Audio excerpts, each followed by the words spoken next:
background, but just kind of take us back. Just growing up, how you got into the sports you did, and kind of your journey through sports and coaching to where you are right now. Yeah, so actually, when I was younger, I started off as a baseball player. I was a pitcher, so I was kind of already in the hey, yes, sir. Likewise, man. The overhead athlete, right? And then, as I got older, I had an older sister who swam. She swam at the University of Virginia Tech, and I just kind of got into it there.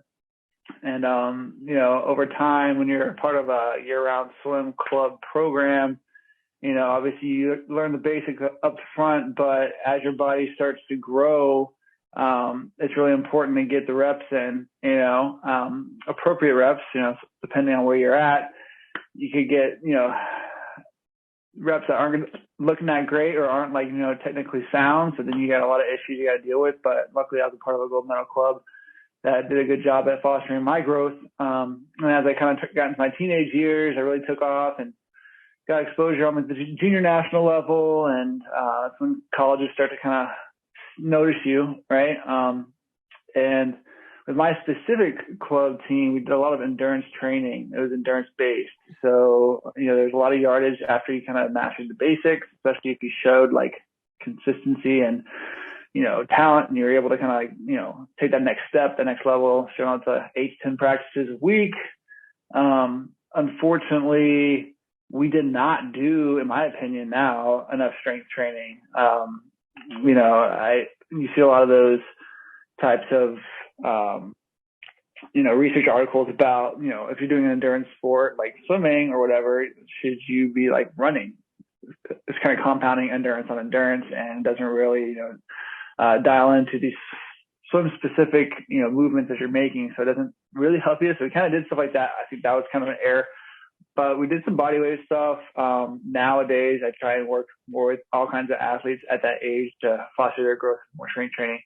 But anyways, so did that, got picked up by Tennessee, got a scholarship there. That was great. I excelled more in the sprint freestyle events, which is more the 50, 100, and 200. So that's between 20 seconds to about a minute 30, minute 35.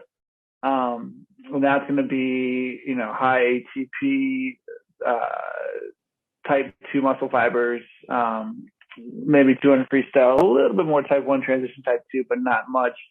I got pretty quick, but my background was from endurance. So it was kind of like, there's some athletes out there who train more type 2 a lot, and they have that sprinting, quick twitch, talent or ability. For me, I kind of needed to have a foundation of endurance before transitioning into more sprint work in order for me to finish my race strongly. And then, All-American, NCAAs, all that good stuff through college, national level, USA Nationals.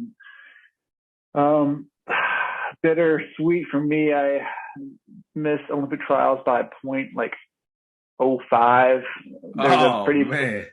There's a pretty, I don't know if we were in Indiana. There's swimmers out there. I think it's called the Nat Hack. Whenever you go to the natatorium or whatever, in Indiana, a lot of people cough a lot or get kind of sick, and there's about 40% of the meet got the flu, and unfortunately, I was probably 40% and just missed out on Olympic trials. But what are you gonna do? I think probably would have felt better to miss it by a little more than that. I know missing it that close is tough. But yeah, it was very much one of those almost coulda, shoulda, woulda situations that maybe helped me become more motivated to be a better coach. So I try and look at it that way. Yeah. I, got my degree in human resource management undergrad, and then, which honestly I didn't know what I was doing. I was just kind of taking business courses and competing. And then I got my master's degree after a year off of coaching in sports psychology and motor behavior, because Tennessee has a pretty solid sports psychology program, and I felt like that was a good combination with my career choice. And then that led me into 10 plus years of swim coaching, which, sorry, I'm kind of rambling off here, but. Oh, no, you good.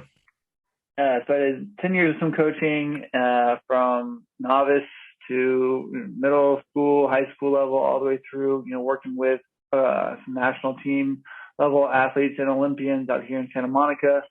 Then, serendipitous, I guess, situation. Chris, the owner of Show Fitness, and I lived in the same apartment complex. I was looking for strength training for my swimmers. Bada bing, bada boom. I'm in the internship. Switched careers because personally, 2 decades of swimming is enough for me. That's a long time. And then, past 5 years of making this a career and trying to get involved with not just swimming, but multiple sports. That's why the CSS was really beneficial for me, because you get to learn about, the good old specific adaptations and demands, and you get to train with a lot of different athletes. So now I'm just kind of fostering the brand and getting in front of as many people as possible and trying to learn as much as I can as I go.